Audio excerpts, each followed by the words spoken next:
Village food with Rupsana, আমি সেই রূপসানা আবারও হাজির হলাম প্রত্যেক দিনের মতন দারুণ স্বাদের পটলের রেসিপি নিয়ে। আসসালামু আলাইকুম সুপ্রিয় দর্শক বন্ধুরা, আজকের আমি পটল দিয়ে একটা একদম ইউনিক রেসিপি দেখাবো। তার জন্য নিয়েছি এখানে 500 গ্রাম পটল। পটলকে আগে থেকে ভালো করে বেছে ধুয়ে পরিষ্কার করে নিয়েছি, আর পটলগুলো ঠিক আমি এইভাবে করে কেটে নিয়েছি। কেটে নিয়ে আর একটু লবণ মাখিয়ে রেখে দিয়েছি। এতে করে ভাজার সময় খুবই তাড়াতাড়ি ভাজা হয়ে যায়, আর পটলগুলো সুন্দরভাবে নরমও হয়ে যায়। পটলগুলো ভাজার জন্য আগে থেকে ফ্রাই প্যানে বেশ কিছুটা পরিমাণে সরিষার তেল দিয়েছি। তেল গরম হয়ে গেছে, এবার আমি একে একে পটলগুলো তেলের মধ্যে দিয়ে উল্টে পাল্টে সুন্দর করে লালচে রং ধরিয়ে ভেজে নেব।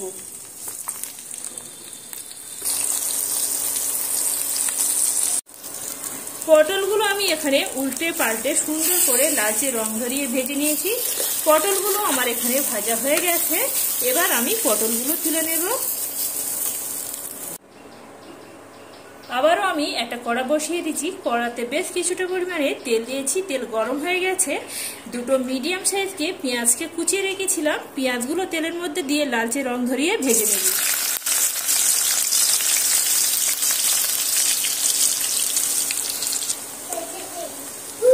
পেঁয়াজটা আমি এখানে লালচে রং ধরে ভেজে নিয়েছি। এবার আমি এর মধ্যে দিয়ে দেব 1 চামচ কালো জিরে।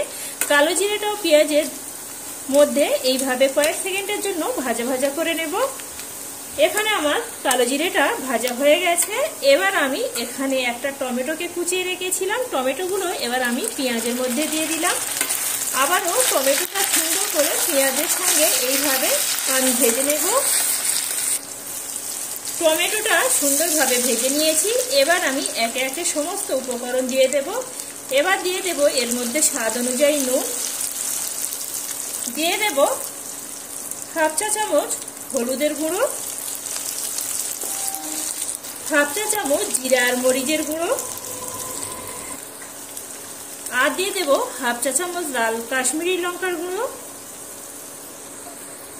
আর দিয়ে দিচ্ছি 2টো কাঁচা লঙ্কা। সমস্ত উপকরণ এখানে অ্যাড করে দিয়েছি। এবার আমি সমস্ত উপকরণটা এইভাবে টমেটো আর পেঁয়াজের সঙ্গে একটু মিশিয়ে নেব।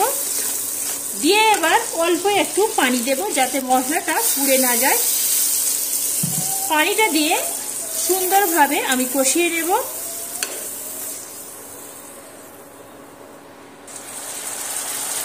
মশলাটা আমি এখানে সুন্দরভাবে কষিয়ে নিয়েছি, আর কাঁচা মশলা থেকে কাঁচা একটা গন্ধ ভাব চলে গেছে।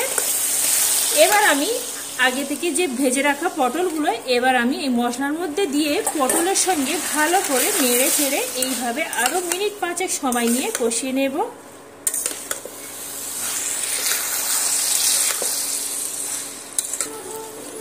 পটলগুলো আমি এখানে মিনিট 5 সময় নিয়ে কষিয়ে নিয়েছি। পটলগুলো কষানো হয়ে গেছে। এবার আমি এখানে 2 চা চামচ সাদা সর্ষেকে মিহি করে বেটে রেখেছি। এবার আমি এর মধ্যে পানি দিয়ে একটু ছেঁকে নেব। অবশ্যই করে এই সর্ষেটা কিন্তু ছেঁকে নিতে হবে, না হলে খাওয়ার সময় যখন গালে পড়বে খেতে ভালো লাগবে না। এইভাবে আমি একটা ছাঁকনির সাহায্যে সাদা সর্ষেটা এইভাবে ছেঁকে পটলের মধ্যে দিয়ে দেব। সর্ষেটা দিয়ে আবারও আমি মিনিট 5 সময় ধরে এটা ভালো করে কষিয়ে নেব।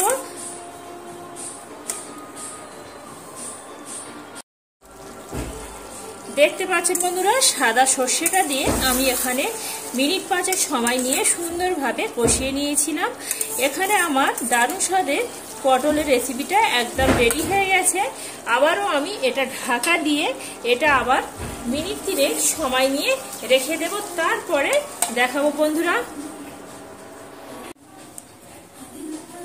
আবারও আমি ঢাকাটা তুলে দিচ্ছি, আর দেখতে পাচ্ছেন বন্ধুরা পটলের রেসিপিটা একদম আমার এখানে রেডি হয়ে গেছে।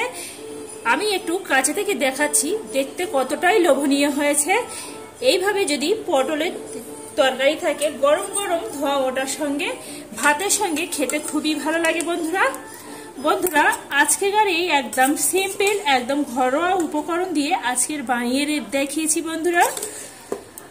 বন্ধুরা আজকে যদি এই পটলের রেসিপিটি যদি ভালো লেগে থাকে বন্ধুরা একটা লাইক করে দেবেন। লাইক করে আমার সাথে থাকবেন। এইভাবে নিত্য নতুন সহজ সহজ রেসিপি পেতে গেলে অবশ্যই করে চ্যানেলটি সাবস্ক্রাইব করে রাখবেন।